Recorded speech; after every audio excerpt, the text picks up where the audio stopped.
오늘 저는 여러분들과 함께 읽은 히브리서 4장 12절로 13절 말씀을 통해서 하나님의 말씀에 치유하는 능력이라는 제목으로 하는 말씀을 나누고자 합니다. 우리 한국 사람들 가운데는 이렇게 여러 가지 경험이나 자신들의 생각을 상당히 중요하게 여깁니다. 특별히 몸이 어디가 아프다거나 누가 아프다고 할 때 그건 이것 때문에 그래. 이렇게 이야기하는 사람은 자기가 그런 경험이 있는 사람들이에요. 그러다 보니까 그런 경험이 있는 사람들은 병원을 잘 안 찾게 됩니다. 이거 가봤자 별거 없어. 또 그런 거지 또 알약 하나 주고 가서 먹으면 된다고 할 건데 뭘 병원에를 가. 이런 사람들이 있습니다.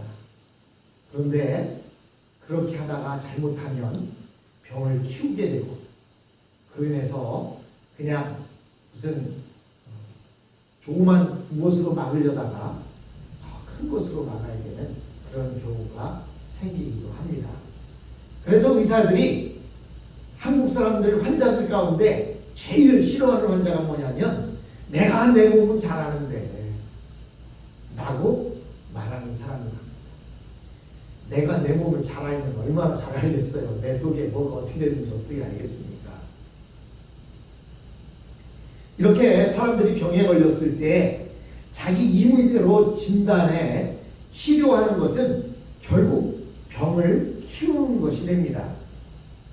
암과 같은 심각한 질병에 걸렸다고 판단될 때에는 그 분야에 가장 실력 있는 의사를 찾아가서 의사를 신뢰하고 또 치료를 받는 것이 가장 효과적인 방법입니다. 환자들이 병을 잘 치료받지 못하는 것은 그 분야에 정통한 의사를 만나지 못했거나 즉 돌팔이 의사를 만났거나 의사를 신뢰하지 못해서 자꾸 이 방법 저 방법 의사가 말하지 않는 여러 가지 방법을 쓰는 것이 문제가 됩니다. 요즘 좋은 병원에서는 첨단 장비를 갖추고 검사하기 때문에 자기 혼자 집에서 자가 진단 또 자가 추측하는 것보다 훨씬 더 정확하게 병을 진단할 수가 있습니다. 그래서 어떤 사람은 자기가 암에 걸린 것 같고 자기 몸이 이상해서 그것 때문에 한참을 고통하고 꼭 암에 걸린 사람처럼 하다가 병원에 가서 진단을 받고 나니까 암이 아니래. 그럼 언제 그랬느냐는 듯이 펄펄 뛰고 이렇게 건강을 되찾는 그런 모습들도 보게 됩니다. 오늘 많은 사람들이 이렇게 자기 건강에 실패하는 것처럼 우리의 신앙생활에서 실패하는 경우도 있는데 그 이유는 하나님의 말씀을 믿지 못하고 자기 생각이나 자기 경험을 믿거나 또는 여러 사람의 말을 듣고 신앙생활을 하려고 하기 때문입니다. 오늘 우리가 읽은 본문 12절로 13절 말씀에 보니까 하나님의 말씀은 살았고 활력이 있어 좌우의 날선 어떤 것보다 예리하여 혼과 영과 및 관절과 골수를 찔러 쪼개기까지 하며 여기서 말할 때 영과 혼과 및 관절과 골수를 찔러 쪼개기까지 한다. 또 마음의 생각과 뜻을 감찰한다 라고 이렇게 4장 12절에 말씀하고 있는데 이 내용이 뭐예요? 즉 우리를 수술한다.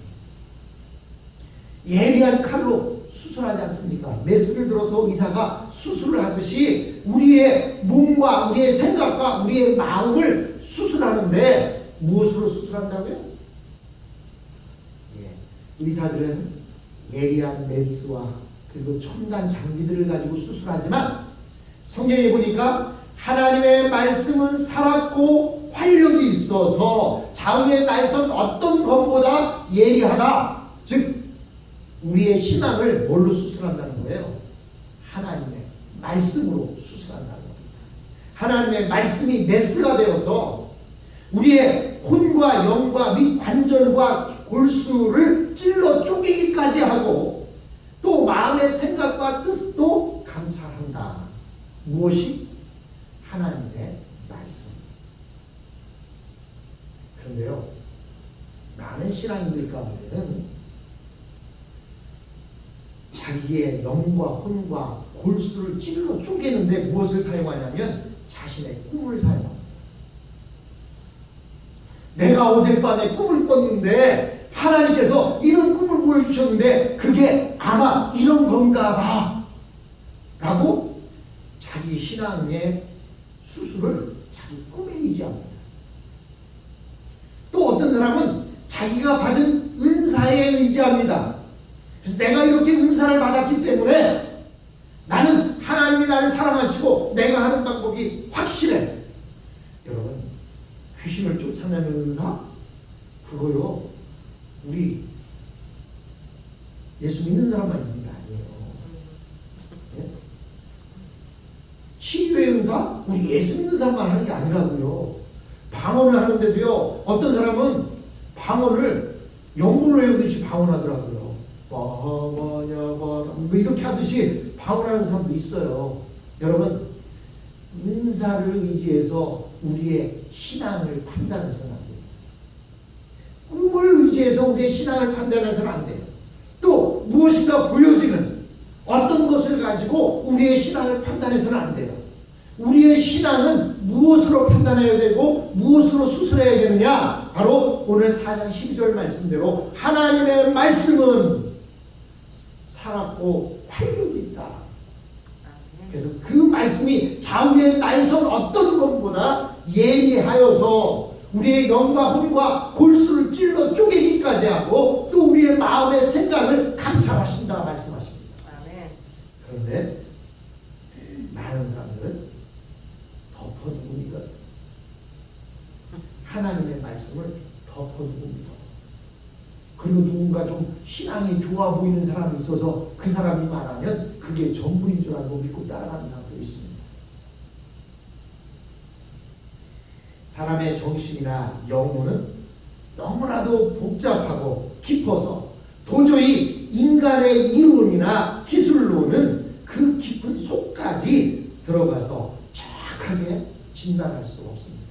우리의 육신은 MRI라든지 또는 CT라든지 이런 것들을 통해서 우리의 속을 들여다볼 수는 있지만, 그러나 우리 사람의 정신이나 영혼은 너무나 복잡하기 때문에 정확하게 진단해낼 수 있는 방법이 없습니다.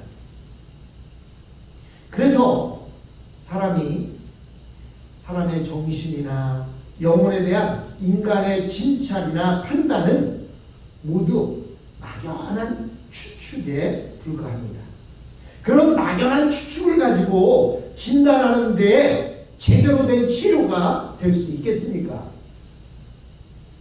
꿈에 본 이상한 것을 가지고 하나님이 나에게 이렇게 막연한 추측을 가지고 진단을 한다면 그것이 정확한 진단이 될 수는 없는 것입니다. 우리가 우리 자신에 대해서 아는 것은 우리 생각의 지극히 적은 일부분에 불과합니다. 그러나 우리 인간은 어마어마한 죄악의 덩어리와 어마어마한 잠재의식 속에서 살고 있습니다. 그 안에서 하나님을 반역하며 죄의 충동이 일어나며 온갖 악한 일들이 발생하게 되는 것입니다. 이것을 인간이 다 알 수 없습니다. 사람들이 스스로에 대해 진단하는 것은 아마도 중간 정도밖에 되지 않을 것입니다.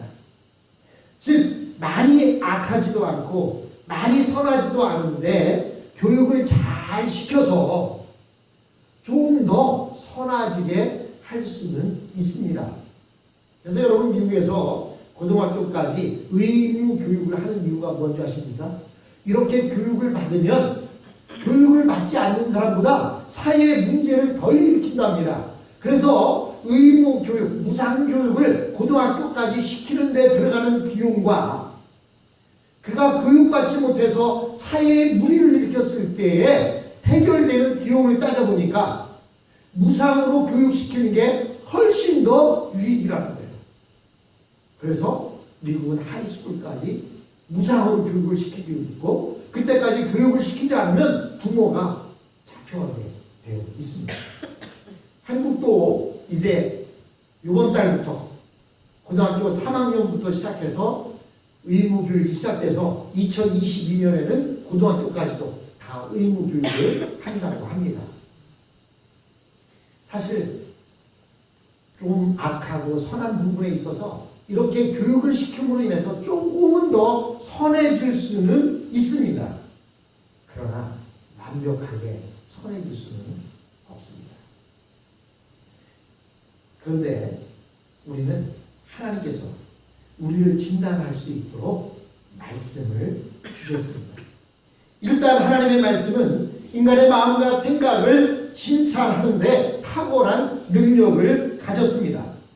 하나님의 말씀은 우리의 영과 혼과 골수 속까지도 들어가며, 특히 하나님이 만드신 모든 것은 마치 벌거벗은 것처럼 그대로 나타난다라고 4장 13절에 말씀하고 있습니다.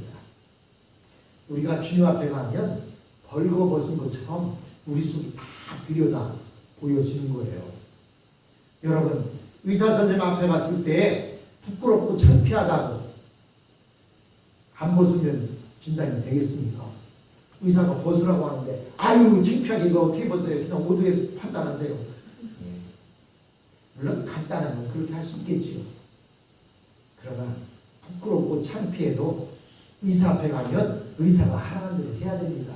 근데요, 우리가 주님 앞에 서면 내가 벗고 입고가 문제가 아니라 그냥 벌거벗은 것처럼 주님 앞에서는 모든 게 다 까발려진다는 사실입니다.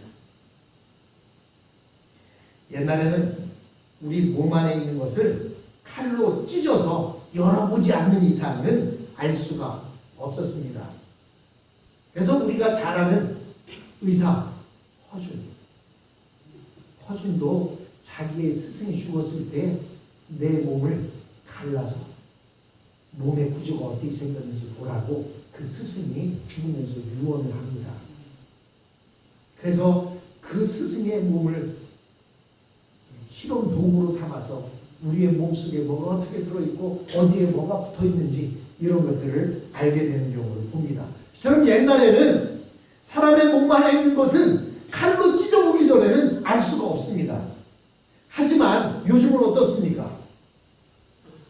엑스레이라든지 또는 MRI라든지 캐스팅이라든지 이런 것들을 보면 우리의 몸속 구석구석 그냥 평면으로만 보이는 것이 아니라 입체로 우리의 몸속이 어떻게 생겼는지를 볼 수가 있습니다. 뿐만 아니라 더욱이 초음파라고 하는 울트라사운드라고 하는 것은 산모의 몸 안에 있는 아기에게 전혀 손상을 끼치지 않는 상태로 아기의 상태를 진단하고 알아낼 수가 있습니다.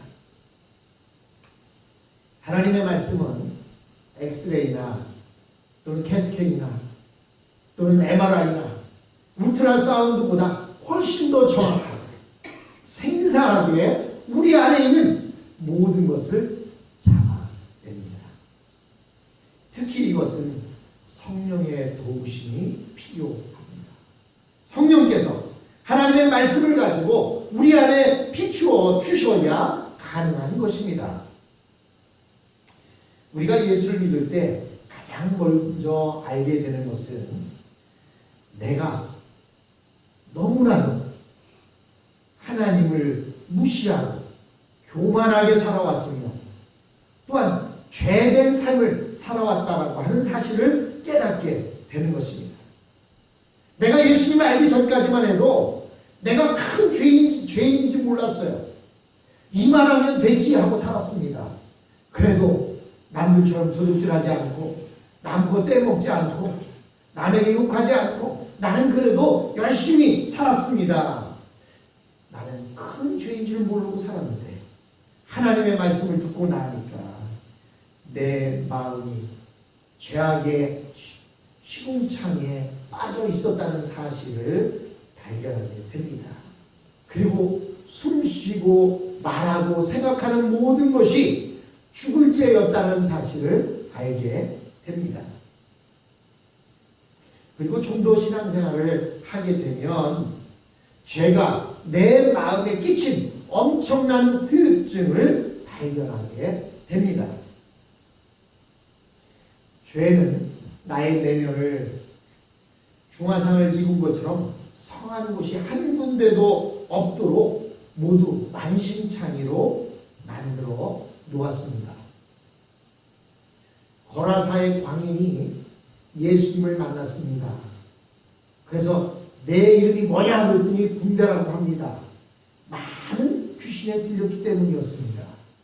그리고 그때 예수님께 그 귀신들이 말합니다. 우리로 저 돼지떼에 들어가게 명령하라. 그래서 돼지떼에 들어가고 돼지떼는 산비탈을 내려달라서 호수에 빠져 죽었습니다.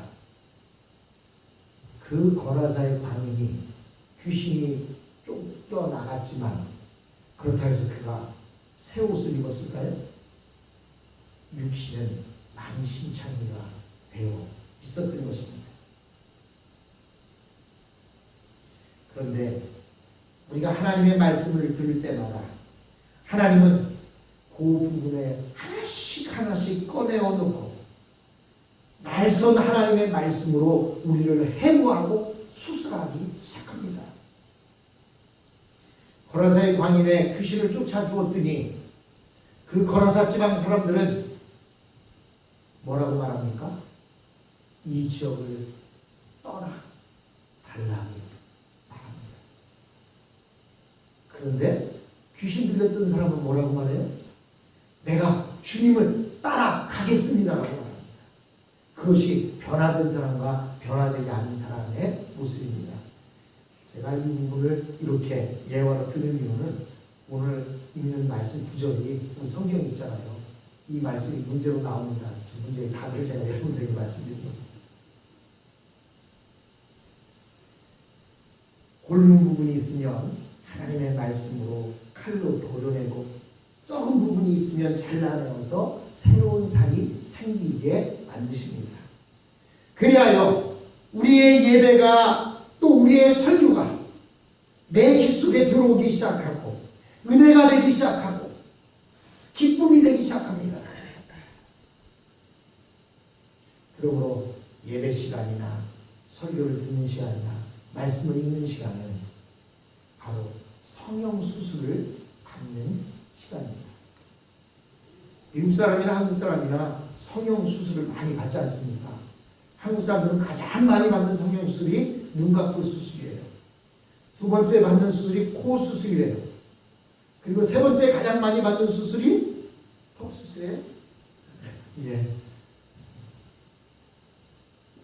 여러분, 우리가 설교를 듣고 예배를 드리고 말씀을 읽는 시간은 내 모습을 성령하는 시간입니다.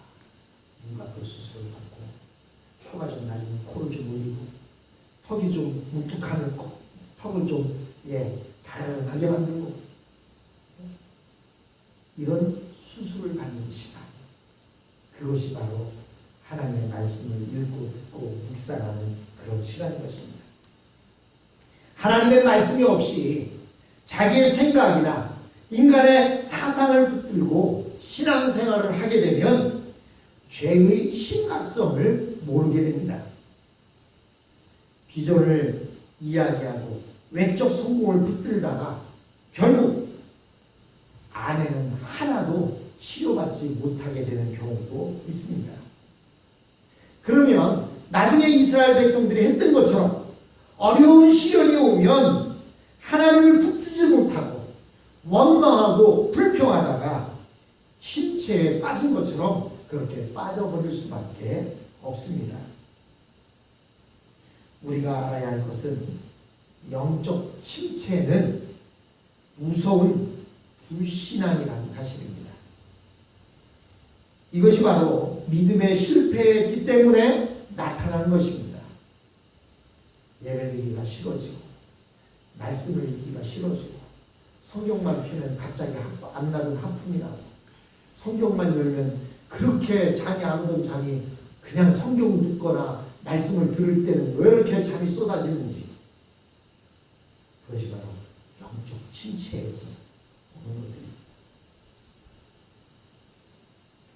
그러기에 우리는 많은 사람들이 떠들고 주장하는 것처럼 겉으로 나타나는 성공에 기뻐하거나 그 성공을 위해 따라가서는 안 됩니다.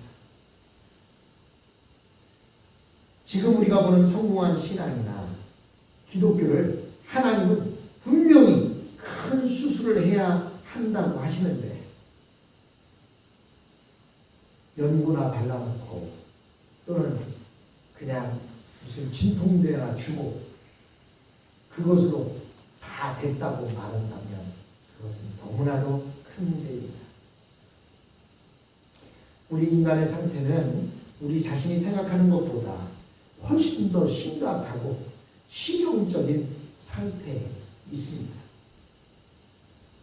만약 우리의 상태가 그렇게 심각하거나 치명적인 상태가 아니었다면 예수님이 십자가에 못 박혀 죽으시는 일이 없었을 것입니다. 제가 계속해서 말씀드리는데 이식수술이라는 말씀을 많이 드리지 않습니까? 예수님은 우리가 영적으로 죽어가고 있기 때문에 우리의 그 영적으로 죽어가는 그 부분을 도려내고, 자신은 건강함에도 불구하고 자신의 배를 갈라서 그것을 우리에게 이식시켜 주신 것입니다. 이식받으면 어때요? 그게 그대로 잘 정착이 되면 내 것처럼 잘 살아갑니다. 근데 이식했는데도 불구하고 우리 몸에서 거부 반응이 일어나면 어떻게 돼요? 이식해도 소용이 없어요. 제가 아는 한 목사님은 자기 형이 간에 문제가 있어서 형제끼리가 더 잘 맞는답니다. 부모보다. 그래서 형에게 자기 간을, 한쪽 간을 떼어서 이식을 시켜줬어요. 그런데 그 형이 이식은 받았는데 그것이 몸에 맞지를 않아서 결국에는 몇 년 더 살다가 그냥 주님 앞에 갔습니다. 근데 여러분, 간이 두 개인 이유가 뭔지 아십니까? 간이 왜 두 개예요? 예? 두 개가 필요하니까 두 개겠죠. 네? 하나만 가져도 될 것 같으면 하나만 만드셨을 텐데 두 개를 만든 이유는 간이 두 개로 기능을 해야 정상적이기 때문에 그렇습니다. 근데요, 이 동생 목사님은 결국 간 하나 갖고 살아가는 거예요. 네.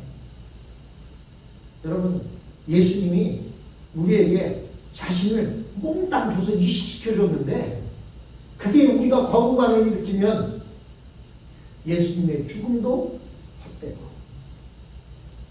이식받은 사람도 헛되고 그렇게 될 수밖에 없는 것입니다.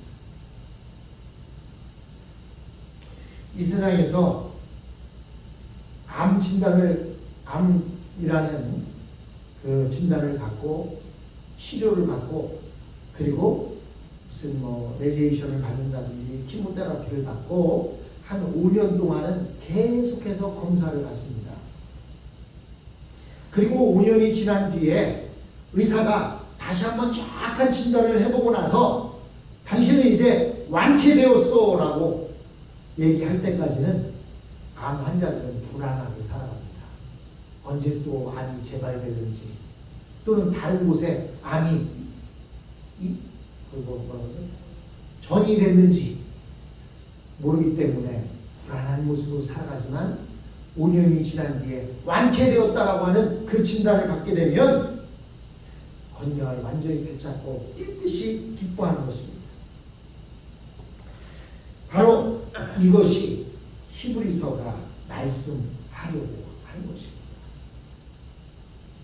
우리는 예수님으로 인해 이식 수술을 받았고 이식 수술 받은 우리는 하나님의 말씀으로 계속 점검을 해야 됩니다. 의사가 계속 암 환자들을 점검하듯이 점검을 받으면서 내가 정말로 하나님의 말씀을 통해서 내가 제대로 관리를 하고 있는지 제대로 성장하고 있는지 그것이 잘 자리를 잡았는지 그 이야기가 바로 이 히브리서의 말씀인 것입니다.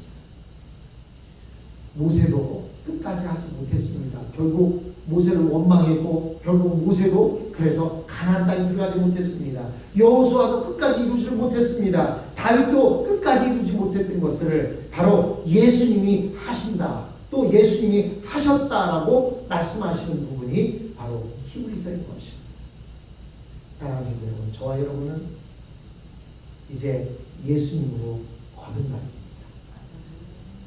그러므로 우리는 하나님의 말씀을 가지고 우리 자신들을 매일매일 점검해보고 진단해보고 하나님의 말씀에 따라서 살아가게 될 때 진정한 그리스도인으로, 완벽한 그리스도인으로 거듭날 수 있습니다.